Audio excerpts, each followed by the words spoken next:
Another project which we're looking at and are maybe a bit further on than the others is Anna Chaplaincy. So I'm going to take the next few slides to give you a fuller idea of what we are planning. So, what is Anna Chaplaincy? These words on the screen are taken from the Anna Chaplaincy Handbook, summing up in a short way what the chaplaincy is all about. Anna Chaplaincy is about nurturing spirituality in its broadest sense. It is non-judgmental, person-centred spiritual care for people of all faiths and none. Anna Chaplaincy has taken off in England and Wales since it was first established in Alton by Debbie Thrower in 2010, and then becoming part of the BRF, which is the Bible Reading Fellowship, in 2014. I've been aware of Anna Chaplaincy for at least the last 7 years and hoped to become involved in it one day, but I have modelled a lot of my ministry on its principles and ideas. Little did I realise I would find a minister who knew about Anna Chaplaincy and could see the benefits of it and wanted to have an Anna Chaplaincy in his parish. It was one of the things which affirmed my reasons for applying for the post here. Anna Chaplaincy is a complementary, dedicated chaplaincy to older people. It is there to complement, support and enhance pastoral care in our parishes and communities. It's not meant to replace what should already be and is happening. It's an ecumenical initiative which aims to improve the standard of spiritual care for older folks. There are around 150 Anna chaplains or equivalents and Anna Friends in the UK. Anna chaplains and friends advocate for older people as much as they can. Anna chaplains walk alongside people, listen to and hold their stories with care and compassion. The chaplaincy is not just for the person, but also for their family, friends and carers. An Anna chaplain is appointed and authorised by and accountable to their local church grouping, not BRF. Anna chaplaincy can be for ordained or lay individuals. It can be voluntary or paid.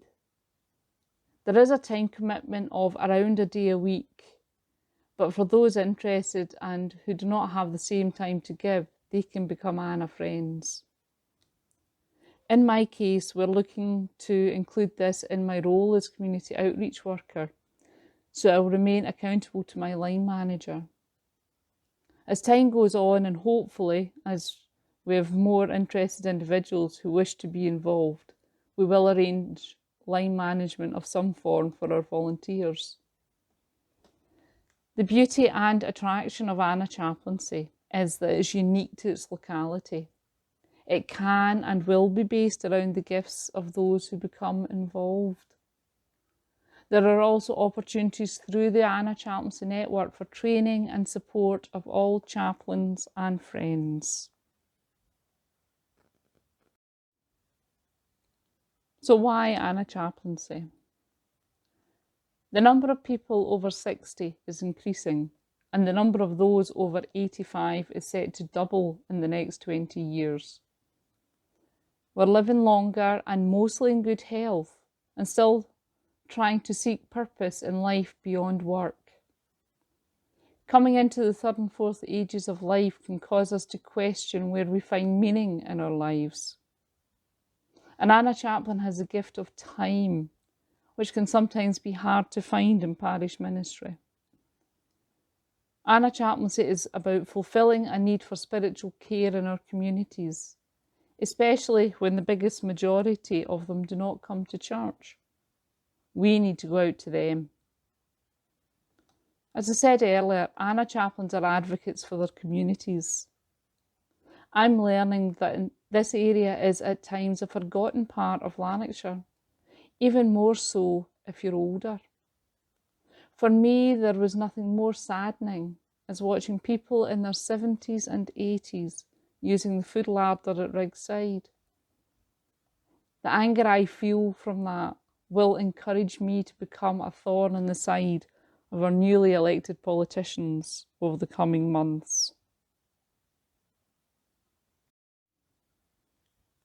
So when should we be aiming to have this up and running?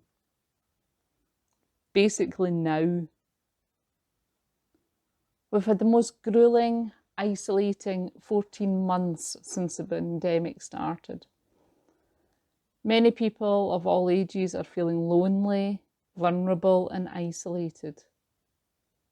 As you're all aware, our churches had to physically close their doors to protect their communities just at the time when we've been needed most, when people were and are looking for spiritual care and comfort. Locally, we have been able to give some spiritual comfort to those who have been able to engage with online church. But there are just as many who haven't, whether through choice or circumstance. Some churches have addressed this in the best way they can, following pandemic protocols. For some who have chosen to engage, they've discovered that the digital side of life does bring benefits. And in the case of one 90-year-old widow friend I spoke to recently, it has been a lifesaver, as she's been able to see friends and family all around the country from the safety of her home. We're being continually reminded by the press we're facing a mental health crisis. So if now is not the right time, when is?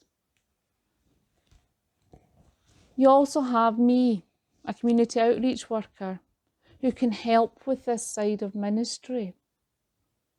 I've already completed the training to be an Anna Chaplain.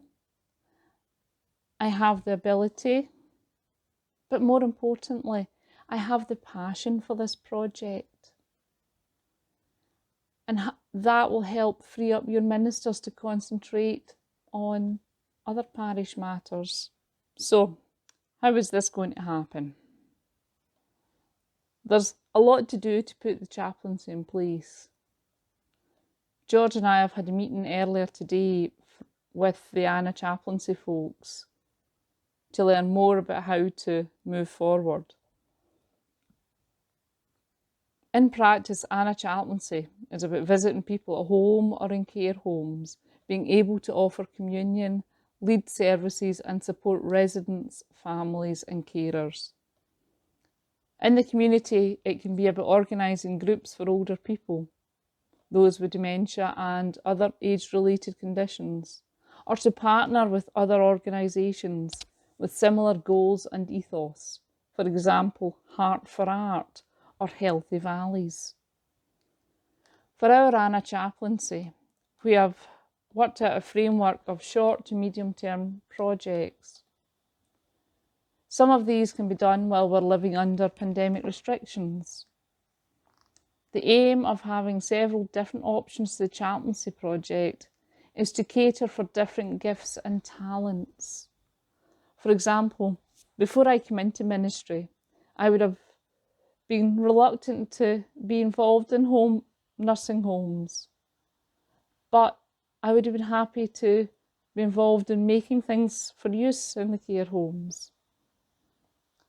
The first project we'd like to offer is the chance to produce twiddle muffs and twiddle mats. These help to reduce fidgeting and can bring about a sense of calm, especially in people with dementia-related conditions. I've witnessed the benefits of these firsthand. We have a link with Green Hills Nursing Home and have spoken about a pen pal project where a resident would be partnered up with someone, perhaps from the area they came from, and just share news from the area and to build up a friendship. This would be especially useful for those residents who have no friends or relatives visiting on a regular basis. Also, with the care homes in mind, we're exploring the idea of getting people to send postcards to the home from places they've been visiting, even fairly local places, as this can unlock forgotten memories. We're keen for the schools to get involved too, by encouraging them to send postcards and pictures that they've created at special times of the year, like Armistice, Christmas, Easter, Halloween and Harvest. We would look to help schools in this by offering them with help with their post-packaging costs if they needed it. It would be part of our short-term plan to have people record themselves, either by video or audio, reading favourite children's stories, which could then be offered to the schools or out onto the cluster YouTube channel. There are children who, for whatever reason, don't have access to an older person in their lives. The lady who inspired me with this idea hasn't any young children in her life anymore and really misses the chance of telling stories. Mid to long term, we're looking at providing services for the care homes in whatever format is appropriate at that time, given that sometimes, as well as COVID, norovirus and the flu can have an effect on being able to go into a care home. This could include playlists of favourite hymns for a Songs of Praise style service, but also personalised worship for smaller groups, and maybe even the introduction of Messy Vintage, which is a similar concept to Messy Church. Reminiscence projects would eventually be a significant part of the Anna Chaplaincy too, hopefully working in partnership with our local museums at Biggar, Wanlockhead, Lead Hills, and any others who were willing and interested to work with us. This could be done in various ways, whether it's just with small groups looking at pictures over cuppa and a cake, or it can be by recording people's stories, whether on video or on audio files. This is the vision so far. The beauty of this project, as mentioned earlier on, is that it's open to be developed in tandem with the gifts, talents and interests of those who become involved.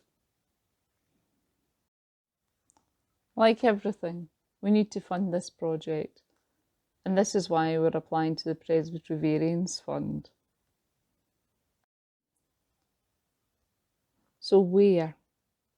Initially, the project will be a cluster project between Douglas Valley, Tinto and Upper Clyde. Eventually, it does have the potential to be presbytery-wide though.